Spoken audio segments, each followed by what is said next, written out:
అనగనగా అది త్రేతాయుగం. ఇక్ష్వాకు వంశంలోని రాజు సగర చక్రవర్తి అశ్వమేధ యాగం నిర్వహిస్తున్న సమయం. ఎంతో ప్రతిష్టాత్మకంగా నిర్వహిస్తున్న సమయంలో ఈ అశ్వమేధం ద్వారా తన వంశ బలం, ధర్మ బలం ప్రపంచానికి తెలియాలని, అశ్వం ఎక్కడికి వెళ్లినా తన విజయ పరంపర ఆ దిశలో ఈ యజ్ఞం ద్వారా విస్తరించాలని భావిస్తాడు, ప్రకటిస్తాడు సగర చక్రవర్తి. అలా యజ్ఞంలో వదిలిన అశ్వాన్ని దేవేంద్రుడు దొంగిలించి కపిలముని ఆశ్రమంలో వదిలివేస్తాడు. విషయం తెలుసుకొని ఆ సమయంలో సగర చక్రవర్తి పురోహితుడు ఒక ఆటంకం గురించి చక్రవర్తికి ఇబ్బంది పడుతూనే నసుగుతూ భయంగా తెలియజేస్తాడు. మహారాజా, మహారాజా, మన యజ్ఞాశ్వాన్ని అరణ్యంలో వదిలాం, కాని ఒక అపశృతి జరిగిపోయింది ప్రభు. ఏం మాట్లాడుతున్నావు? మన అశ్వం ఎక్కడా? ఇంద్రుడు దొంగిలించాడనిపిస్తోంది ప్రభు. మన అశ్వం కపిల మహర్షి ఆశ్రమంలో ఉంది. సగరుడు ఆగ్రహిస్తాడు. తన పుత్రులను పిలిపిస్తాడు. కుమారులారా, మీరు వెంటనే బయలుదేరండి. మన అశ్వం ఎక్కడ దాచినా అన్వేషించండి, తీసుకురండి. సగర కుమారులు అరుపులు చేస్తూ అన్వేషణకు బయలుదేరుతారు. అందరూ ఒక్కసారిగా నలుదిక్కుల్లో తీవ్రంగా పరిశీలిస్తూ ఉంటారు. కపిలముని ఆశ్రమ సమీపంలో అన్వేషిస్తున్న సమయంలో అక్కడ తమ అశ్వం కనిపించేసరికి ఇదిగో అశ్వం, ఇదిగో దొంగ అంటూ గట్టిగా కేకలు వేస్తారు కపిలముని ఆశ్రమ సమీపంలో సగర కుమారులు. కపిలముని ఆ సమయంలో లోతైన ధ్యానంలో ఉంటాడు. నాయనా, నేను మీ అశ్వాన్ని తాకలేదు. మీరు అపార్థం చేసుకుంటున్నారు. అపార్థమా? మమ్మల్ని మోసం చేస్తున్నావా? నువ్వే దొంగ, అవివేకులు. ధ్యానం చేస్తున్న ఋషిని దూషించిన పాపం, మీ అవివేకం మీ నాశనానికి నాంది పలుకుతుంది అని పలకడంతో ముని తేజస్సు అగ్ని రూపమై వెలువడుతుంది. క్షణాల్లో ఆ కోపాగ్ని 60,000 మంది సగర కుమారులను అగ్నిమయ కణాలుగా దహనం చేస్తుంది. వారి అస్థిపంజరాలు భువి లోతుల్లో నిలిచిపోతాయి.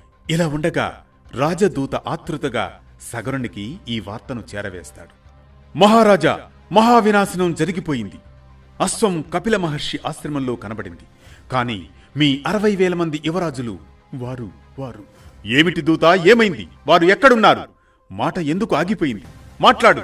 మహారాజా, మునిని అవమానించారు. ఆ క్రోధాగ్నిలో, ఆ గర్జనలో యువరాజులందరూ భస్మమైపోయారు. ఏమిటి నువ్వనేది? నా పుత్రులు 60,000 మంది ప్రాణాలు కోల్పోయారా? ముని తపస్సు ముందు బూడిదయ్యారా?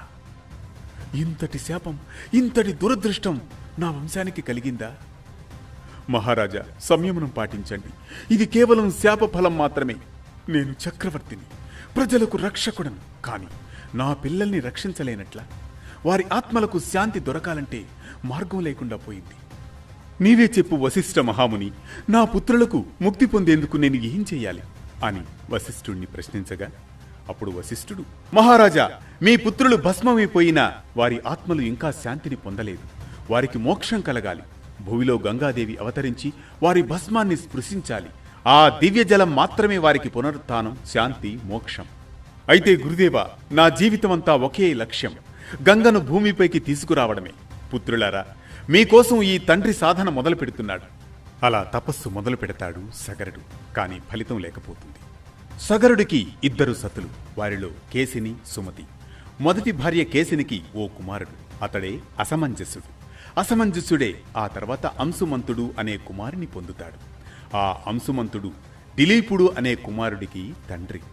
దిలీపుడు భగీరథుడు అనే పుత్రునికి తండ్రి. ఇలా సగరుడు, అసమంజసుడు, అంశుమంతుడు, దిలీపుడు, భగీరథుడు. 2వ భార్య సుమతికి 60,000 మంది పుత్రులు. ఈ 60 మంది పుత్రులే కపిల మహర్షి శాపానికి భస్మమయ్యారు. కాని కేసిని నుంచి జన్మించిన పుత్రవంశం మాత్రం కొనసాగుతూ ఉంటుంది. అదే వంశంలోనే చివరకు భగీరథుడు జన్మిస్తాడు. సగరుని 60,000 మంది కుమారుల ఆత్మలు శాంతి పొందేందుకు గంగానది స్వర్గం నుంచి భూమిపైకి వచ్చి వారి అస్థికలపై ప్రవహించాలి. కాని గంగాదేవి భూమిపైకి వచ్చే వేళ ఆమె ప్రవాహశక్తి భూమిని మొత్తం ముంచివేస్తుంది. ఇది చాలా సంకటమైన పరిస్థితి. దీనిని గ్రహించి తన వంశ మూల పురుషుడు సగర మహారాజు ఆశయాన్ని నెరవేర్చే మహత్తర ధర్మాన్ని తన జీవిత ధ్యేయంగా స్వీకరిస్తాడు సూర్యవంశంలో జన్మించిన భగీరథుడు. సగరుని యజ్ఞం కారణంగా నాశనమైన 60,000 మంది పుత్రులను గంగామాత ప్రవాహమే శాంతి, విమోచన ఇస్తుందని బ్రహ్మవాక్యంగా తెలిసిన భగీరథుడు ఆ దివ్య కార్యాన్ని పూర్తి చేయాలని హృదయంలో ప్రతిజ్ఞ చేసుకుంటాడు. అదంతా మాటల్లో చెప్పడం సులభం, కాని గంగను స్వర్గం నుంచి భువికి ఆహ్వానించడం దేవతలకే కష్టతరమైన కార్యం. భగీరథుడు ఈ అసాధ్యాన్ని సుసాధ్యం చేయాలనే కఠినమైన తలంపుతో, అచంచలమైన విశ్వాసంతో హిమవంత శిఖరాలపై కఠినమైన తపస్సు ప్రారంభిస్తాడు. సంవత్సరాలు కాదు, శతాబ్దాలు కాదు, వేల ఏళ్ల తపస్సు. భగీరథుడు బ్రహ్మదేవునిపై దీర్ఘమైన ఘోర తపస్సు చేస్తాడు. ఓం విధాతారం బ్రహ్మాణాం ధామ్నాం ధామ ప్రభుంచ అహం లోకానుగ్రహ కార్యార్థం గంగాం పృథ్యాం వినయస్వమే. సృష్టి రూపైన బ్రహ్మదేవ, లోకాలన్నింటికీ ఆధారమైన ప్రభు, లోకానుగ్రహార్థమై సగరవంశ విమోచనార్థమై గంగామాతను భువిపైకి రప్పించే వరాన్ని నాకు ప్రసాదించుము తండ్రి. శివుని కోసం చేసిన తపస్సు సందర్భంలో ఓం త్రయంబకం దేవదేవం గిరిజేశం మహేశ్వరం గంగావతరణార్థాయ ప్రసాదం కురుశంకర. దేవదేవ త్రిలోకనాథ శివశంకర, గంగామాతను జటాజూటాల్లో ధరించి భూమికి చేరేలా వరం ప్రసాదించుము తండ్రి అంటూ నిరంతరాయంగా పట్టువదలక తపస్సు చేస్తాడు భగీరథుడు. ఎండల కాఠిన్యం, మంచుగాలుల చలి తీవ్రత, అరణ్యంలో వానలు, కాలాల మార్పులు ఏదీ అతన్ని కంపింపచేయలేదు. పర్వతాలు కూలినా, అడవులు మళ్లీ ఎదిగినా, కాలచక్రం అనేకసార్లు తిరిగినా అతని సంకల్పం మాత్రం ఒక్క క్షణం తడబడదు. ప్రాణం ఉన్నంత వరకు తపస్సుకు అంకితమై ఉండే పౌరుషం, ఓర్పు, దృఢత అవే భగీరథుని అసలు శక్తులు. అతని సాధన సత్య సంకల్పానికి, దేవతలకు నమస్కరింపజేసేంత పవిత్రంగా మారిన క్షణం ఓ రోజు